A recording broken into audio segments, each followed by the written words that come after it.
I was one of the Native American children, adopted at birth and removed from our country's Indian reservation system.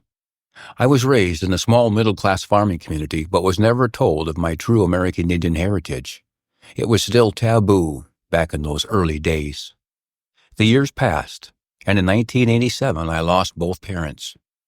While going through their personal belongings, my wife discovered my adoption papers and she began a search.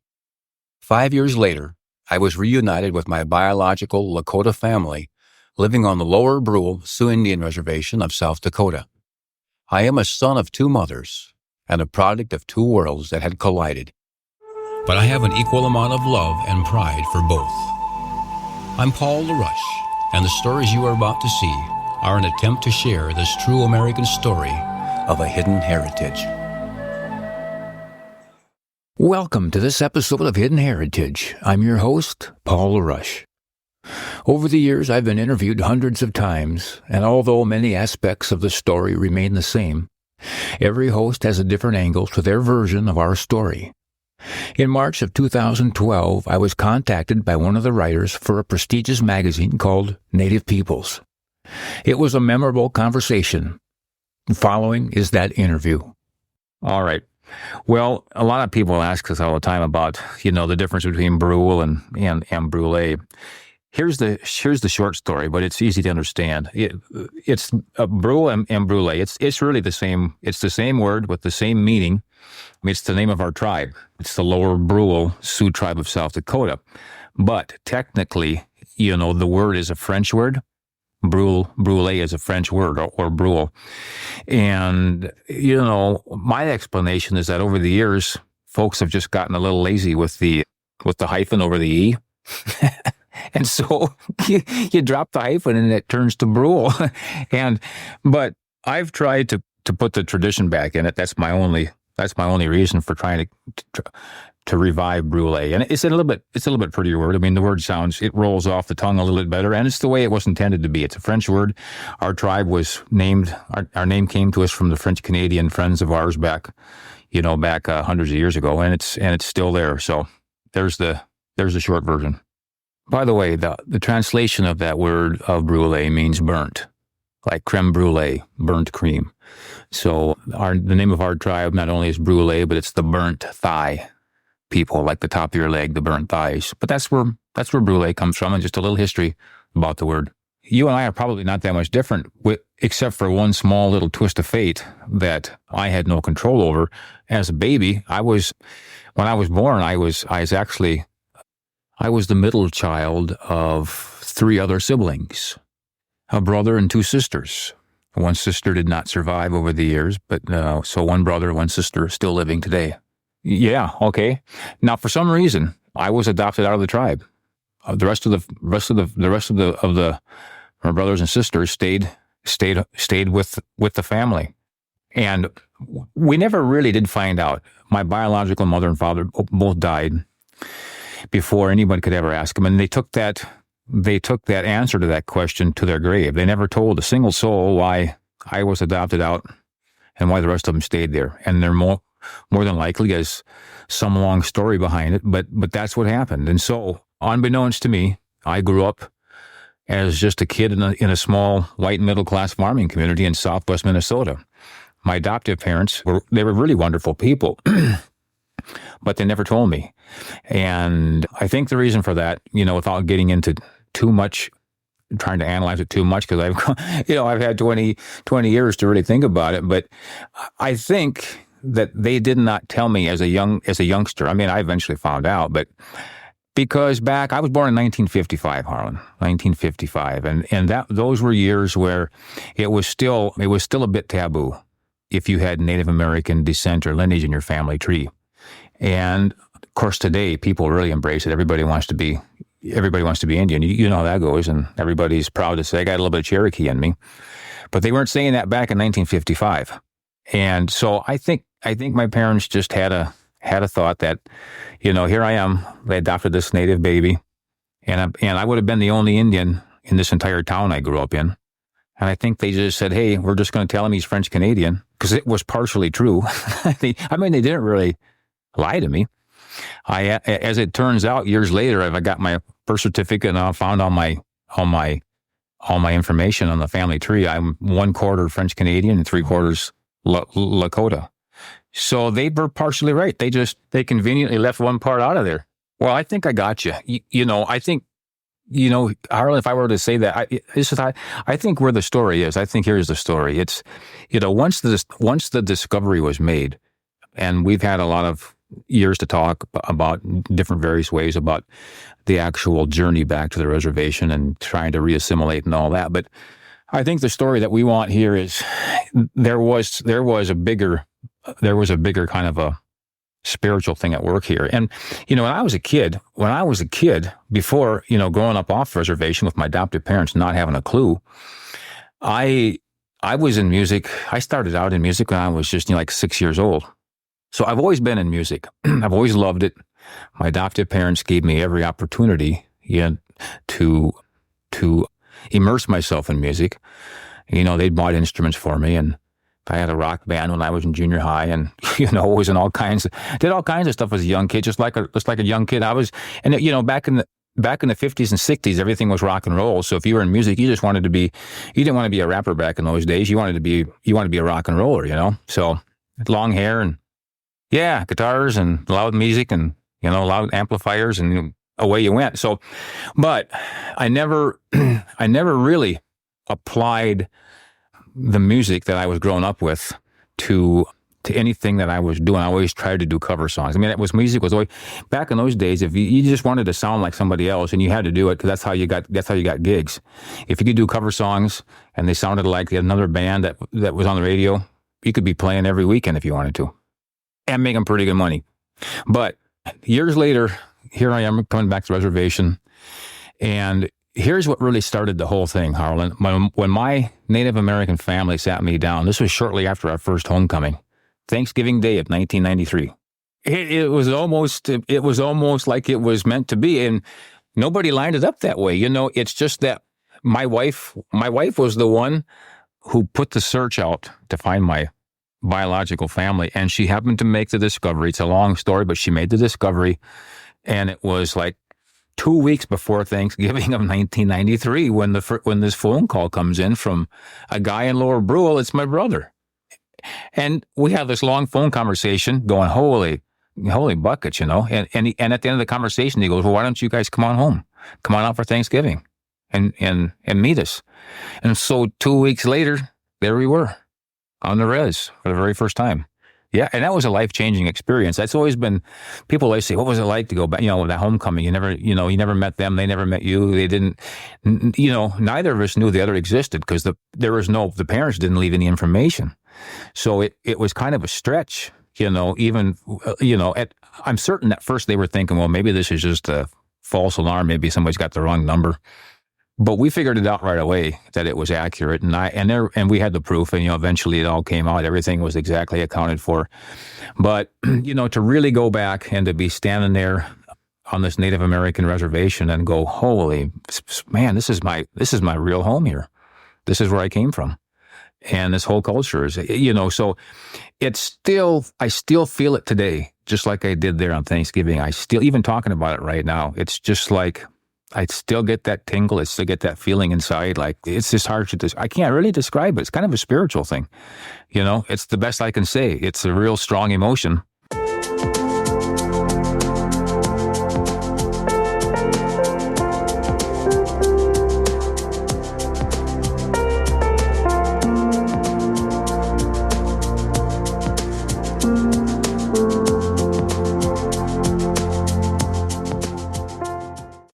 It was so drastic for me, the difference between the two families. And in some ways there was a connection, but it happened so quick. I mean, almost in a blink. I mean, it's like on Thursday afternoon, if you can put this one in here, Thursday afternoon, we were in Minneapolis, and we were living in a kind of a nice suburb of Minneapolis.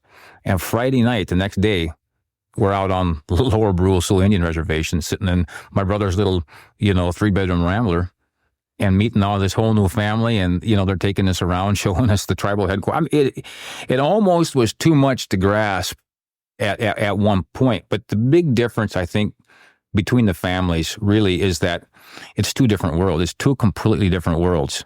And in this case, we're talking about two worlds that have been at odds with each other over the course of American history. Well, let's do it. Because they could have, really, Harlan, it could have been.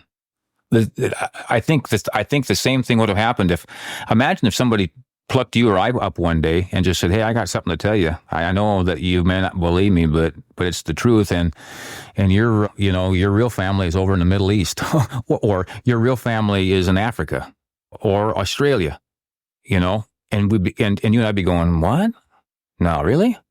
Well, and then you go meet for the first time, and you're in a totally different environment.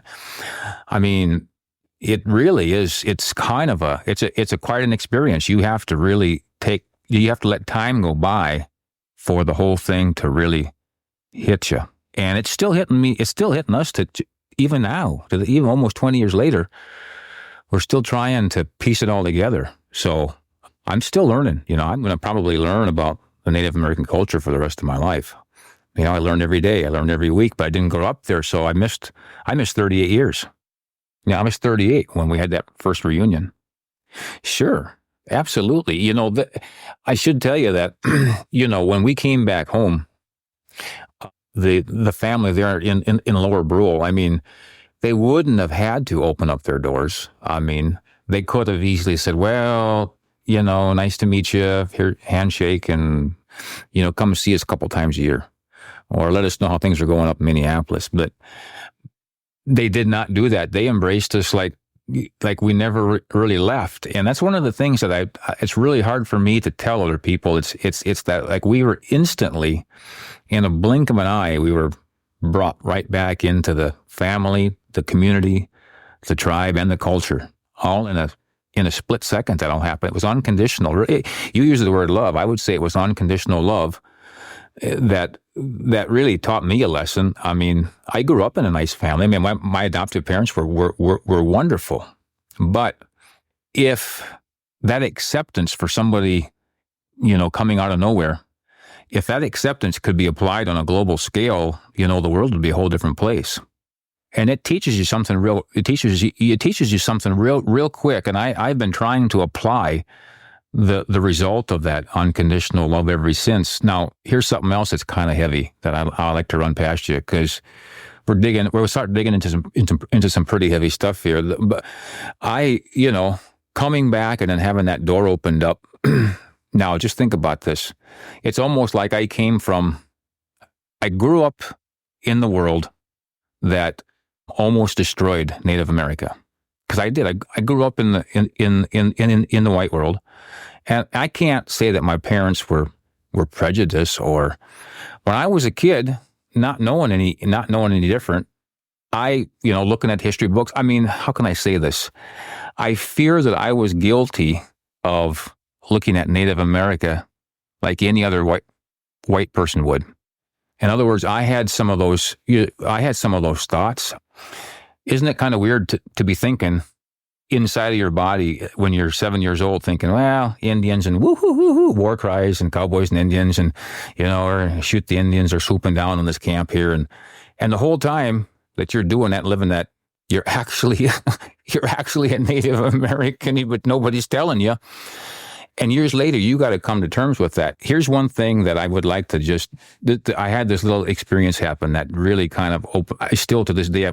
Well, there was one Indian kid in this town I grew up. The town's called Worthington. It's a little town in southwest Minnesota.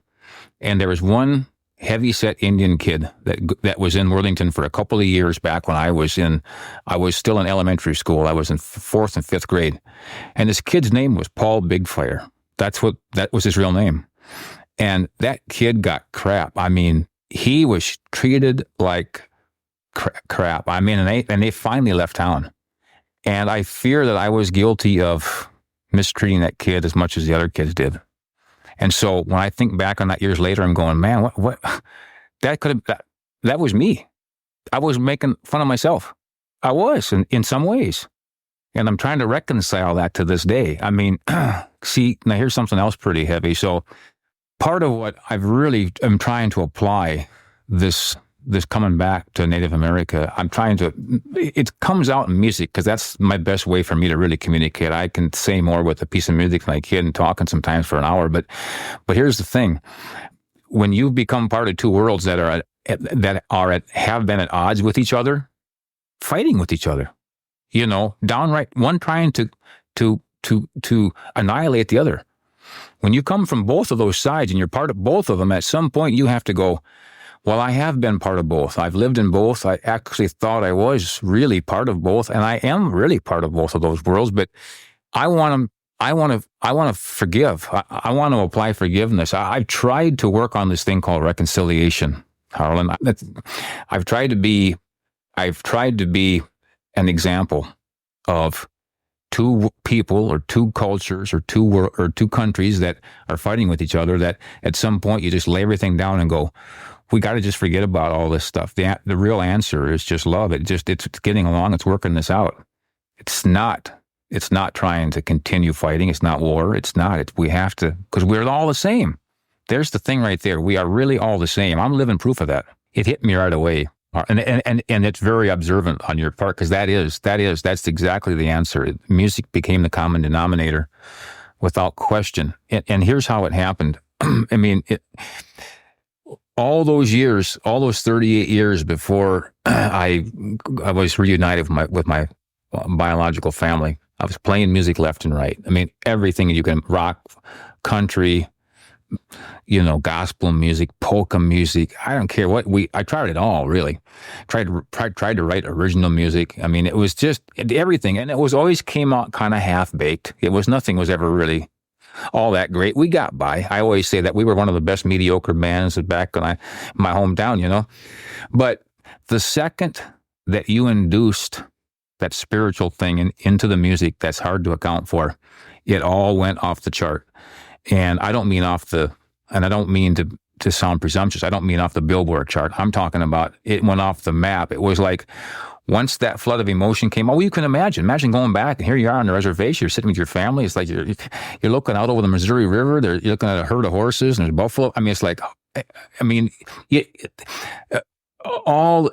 it wasn't just the good part. I saw the oppression. I saw the poverty right away too. I mean, instantly it was all the dysfunctions. So luckily my family was pretty intact, but any reservation is rampant with all those dysfunctions. And so now here all this stuff's running through your heart and your soul, and it's going to come out in the form of music for somebody who grew up with music his whole life. So now all of a sudden, Harlan, everything that I could never express before, or I didn't have the emotion.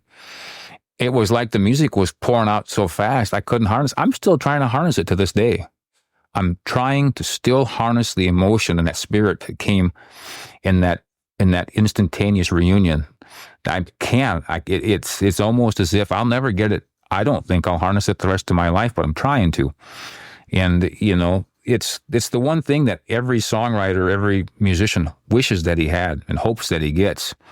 And the fact is, it takes something really special in life to really get that thing that's kind of undescribed. Some of the great songwriters, they've had an inspiration, whether it's a broken heart or whether it's a girlfriend that they fell in love with. I mean, it's always something that is emotional or spiritual that makes a really good song. And I think in our case, it wasn't a love story of typical sorts. It was a whole different kind of a love story. It was a big, big, big, huge love story of a whole new culture bringing you in and embracing you. And my brother, I couldn't help, but I couldn't stop it either. I mean, if I wanted to, it probably would have killed me if I couldn't release it somehow. And it's that strong.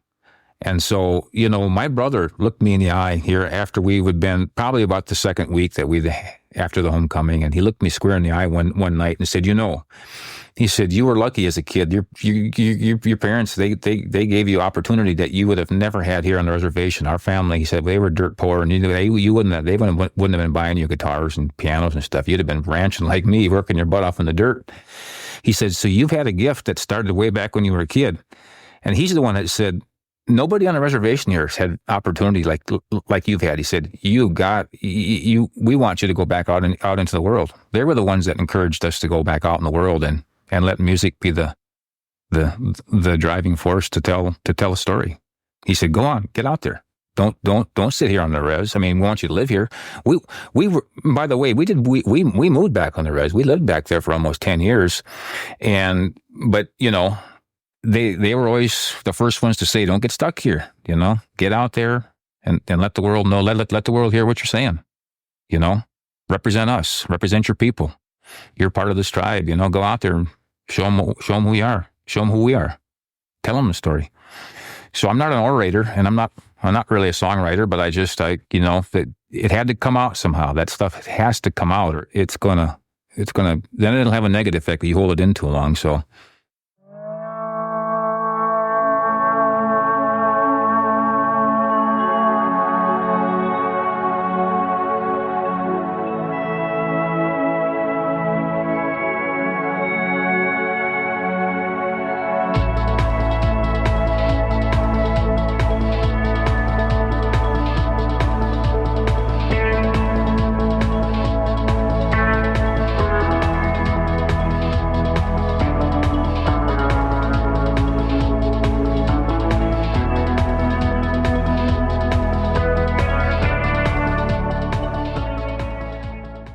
Well, I understand it perfectly well. I mean, because I think the culture has always had that. It's been built into them. It was given to them. It was creator given, and they've always had it, and it's still there. But it is. It's what I always called it. It's the virtues of the native people. They have something that was almost genetically. It's in them. And it's a spiritual thing. It's kind of hard to describe, but if you want my honest opinion, I think the world needs it right now. I mean, the world is in such a calamity that they should be calling upon the native people for help. There's a handful. I mean, there's a handful of them left, Harlan. I think anyway. As I see it, there's only a handful. I mean, it varies from parts of the country. I was going to mention this to you. I ended up coming back to Lakota country. I mean, that was my tribe. I could have been a Seminole, really. I mean, but it happened to be a Lakota. But I realized something when I was doing my study in that first couple of years, and it really hit me hard, is that, when the Europeans came over, they hit the East Coast, and they started to take everything over. And then, of course, the westward expansion pushed out, and everything went over to California, gold rush, all that. They swiped across America. And then the frontier finally caved in. If you've ever seen this on documentaries and stuff, that last frontier kind of closed in right up in the northern plains. And so one thing that happened that still, I noticed that, the East Coast tribes have had almost 400 or 500 years to assimilate into American way of life. But up in the northern plains, they're still only 100 some years, just 100 years removed from the old way of life. Yeah, it's etched in their minds a lot stronger up here. I've just seen it now because I've met so many people from different tribes that old way of life, that remembering that hanging on to that's still being very strong in the heart and spirit. It's amplified a little bit here up north. And I was just very fortunate and blessed that I could be tossed into that part of Native America where it's still, and some of the elders still, I mean, because this is where I was going with that, there's still a handful that have carried on the traditional ways. And when you come across it, it's the real thing, and it's very powerful, and you really need to embrace it. I mean, but there's not many left. I mean, there isn't. It's disappeared. Well, it's because you have something there. You have a story. I mean, our culture has a real story. When I was a kid, I was reading through the history book, trying to learn who I was. And we did. I was in just a regular school, regular white little community. And I hate to say white or red or black or yellow. I'm just using that for this story. And so my foundation, my understanding of America and who I am came out of books from the school that were distorted to start with. And so, I mean, I even picked up my granddaughter's history book here a couple of days ago, looked and just thumbed through it. I'm going, they still don't have the story right. They're still missing a lot of American, the true American story. But here's the thing: is that once you find out who you are, and you find out that you're really part of the original Aboriginal Native people here, everything, your foundation, you instantly, it seems like you fill up with something that everyone should have that. And in fact, everybody does, but most people have lost it. I mean, I guess the German folks that live here in the United States should have a burning love for Germany in their hearts, I guess, or their homeland. I don't know if what they can pull from that, or it's the same with any, the Dutch people, the Swedish people. They probably somewhere have got, but we've all come over here and said, well, America is going to be, this is what we want to be our story, our legacy. But, how can you start off with a good foundation to be an American when you've screwed it up from the start? I mean, you really have come over here and you've never got off on the right foot from the very beginning. We've been kind of, every American, except the Native American people, are kind of growing up with on a false foundation of who they really are. We've never let the Native American come forth and say, here's what this country really is and what it should be. If you want us to, if you would like us to, we'll embrace you. We'll let you become part of it. Because it's a very strong thing, to be part of this land here is a very, very powerful and strong thing. You can't own it. You shouldn't try to own it. You got to be part of it, connected to it. I don't know if I'll ever be, I don't know where you really can you turn things around? Can you or I really turn things around in the world? I don't know. I don't think so. She's probably, Mother Earth is going to have to shake herself up here pretty good. And maybe that's what's going on with all these calamities around the world. And it's just going to have to start from scratch, like a big Etch-a-Sketch. You shake it and you you start all over again. That's right. I think in every person's life, there's a couple of key moments that define who you are. A couple, not a lot. And most folks don't even get that. It's kind of like the old stories about the vision quest. The guy goes up there waiting for his vision to come, never comes, But perhaps he was never looking right for it, and maybe he knew what his journey was the whole time. He just didn't really. The hardest thing for us as humans to really figure out and what we're supposed to be doing is just to recognize what the direction that we've been given. It's hard to follow it. Sometimes it's right in front of you, and you just go, I don't know what I'm supposed to do. I don't know what I'm. Well, it's right here in front of you. You just can't see it. Well, Nicole, Nicole's. We're a family group. We always have been. That's why we're still here 20 years later almost. But we're family, and that's very important. That's why we've had a good solid core. And my son and daughter both have been very important to this. And my wife Kathy has helped the business side. But Nicole is, she has always been kind of our lead instrumentalist, and if you want to say the focal point. When somebody actually looks at us on stage, that's where the eyes usually go because she's playing the melodies. She's in the center of the stage. She's the next generation, and I think that I'm like every other father. I hope that she carries the torch. I think she is, and there's a real special pride that comes when you get to work with your family. And I've had moments on stage where I've looked across the stage and there's your son and daughter and grandkids out dancing on the stage, and you're going, wow, it's just an unbelievable moment. Oh man, well, I'm gonna bullet through this real quick, all right? But I'll have this on this recording, so you don't need to be writing this all down. But in 2009, it seemed like things they went to a different pace, and we've always had good steady growth. Brule went through a growth cycle, kind of slow and steady from back in 1993. But in 2009, it just something happened. But see, we connected up with this cable network called RFD TV. And it happened. It was like an accident that you could never planned. I ran into this guy and he got down and started talking to us, and he wanted to know if we would want to work on a TV show. And I said, I don't know how to do a TV show. And I said, I'd love to. It's a fascinating idea. And then I stopped for a second and he goes, what do you think? And I go, well, I don't know. There's something about it that does fascinate me.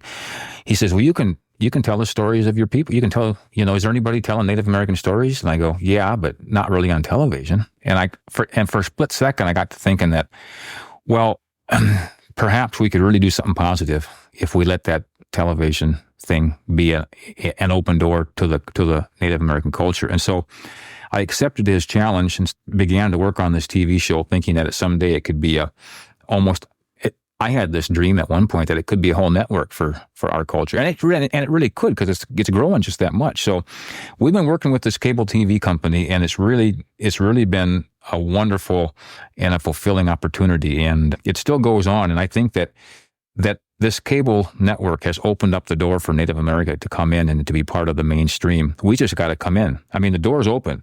The door is open, and we got to step forward now and bring our camera people in, bring our script writers in, bring our editors in, bring our people in, bring the kids in, bring the elders in, bring the teachers in, bring the doctors in. Well, that's it. I've been hearing that I've heard that there's native channels launching for almost 10 years now. Okay, Harlan, well, really thank you very much for doing the story. I'm going to try to breeze through some of the updates here, and these are very important things. I'm going to start with really what I think is the most important one. And I really do feel it needs to begin the story here somewhere. We've been talking a little bit about it, but it's our association with this cable television network, RFD TV. We started that in 2009. The gentleman who owns the network is called Patrick Gotch, super nice guy. He gave us our opportunity. You want to check the website out, really. It's rfdtv.com. That's R like Randy, Frank, Don. rfdtv.com. It's pretty impressive. They've got 500 million some viewers hooked up to their network around the world. They're on every major cable provider in the country. Now, here's why I think this is important, and I think this needs to be said, that unless I'm mistaken, there's never been a network, cable or major or anything of the sort, that's opened the door up and said, all right, guys, we're going to slice off some time here for the Native American culture to do whatever they want to do. I mean, that hasn't really happened. Now, up in Canada, they have a network called APTN, Aboriginal People's Television Network. It's a wonderful program. However, it does cater to the Aboriginal people and the tribes. And I've submitted things up there, and it's very difficult to get something into their programming. It's just a different ball game. It's a different country. It's a different league. So it's still not it's still not a North American opportunity. Well, that opportunity has presented itself with RFD TV. We've been very fortunate to be there at the forefront of it, and we've worked very hard to open up the doors, not for Brule and not for my family, but for the culture. And the doors are open. One of our biggest dilemmas right now, Harlan, is we can't provide enough programming for the network. So here's my only thing. I've heard for years that, yes, this network's going to launch, this Native American cable thing is going to be happening. Hollywood's working, there's something happening in New York, something happening in LA, but it goes on and on and on. And while everyone continues to look and wait for that thing to happen, this is already there. Today, it's there. It's there today. So I think we need to get it mentioned, and we need to find if we have others in our culture who can be part of this. And that it's time now for our camera guys, our script writers, our story writers, our storytellers, our editors, our technicians, all of them to come on and say, all right, you open the door, let's see what we can do. We're here, and, we want to be part of that. So, it's a huge deal, and we're going to continue on. RFD TV also has a great, beautiful theater in Branson, Missouri. We performed there for the past 3 years, and that's a rare opportunity for a small Native American group out of South Dakota.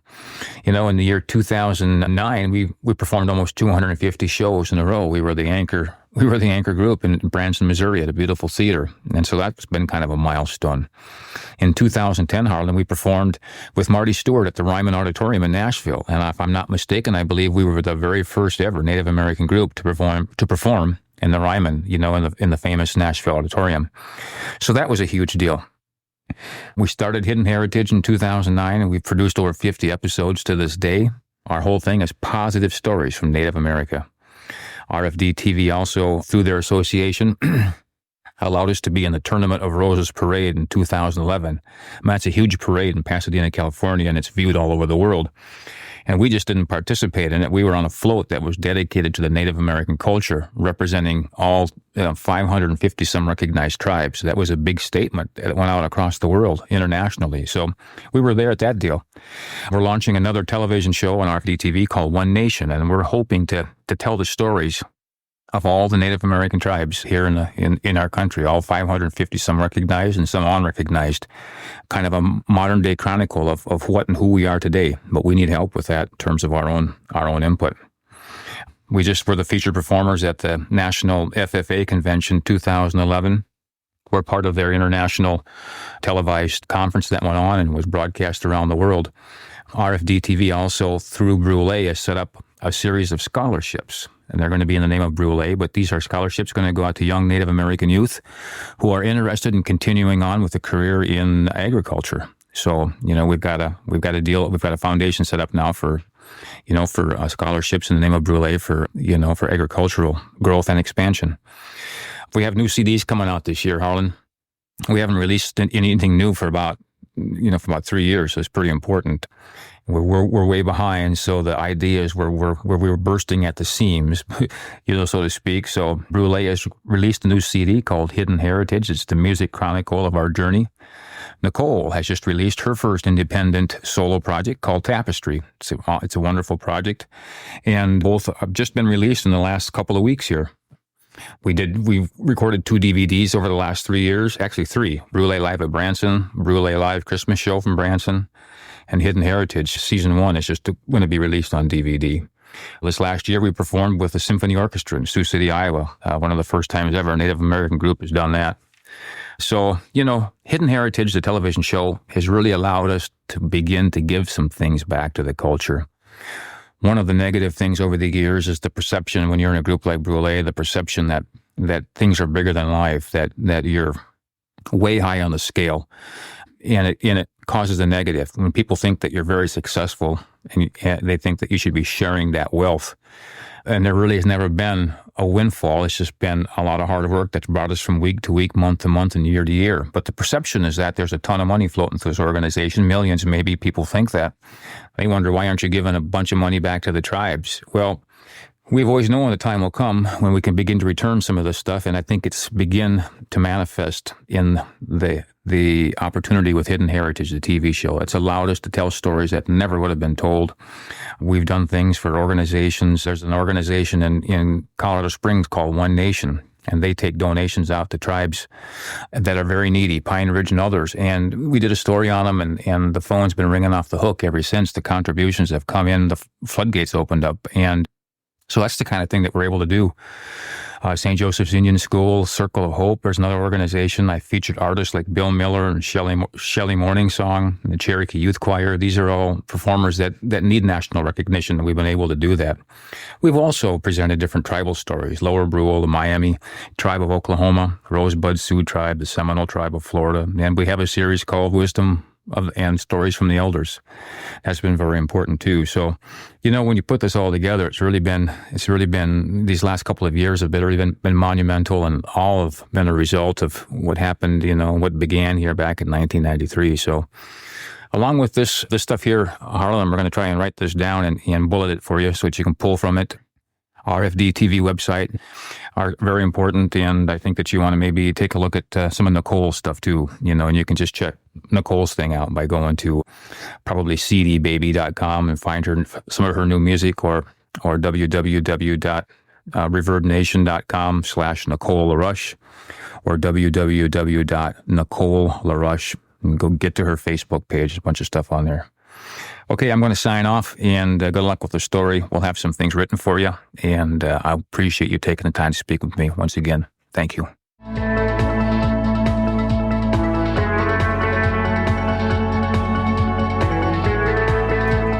Thank you for joining us today on Hidden Heritage. I'm your host, Paul LaRoche, reminding you that if you enjoyed the podcast, share us with your friends and help us spread the word. Till next time, from all of us in Brule, thank you.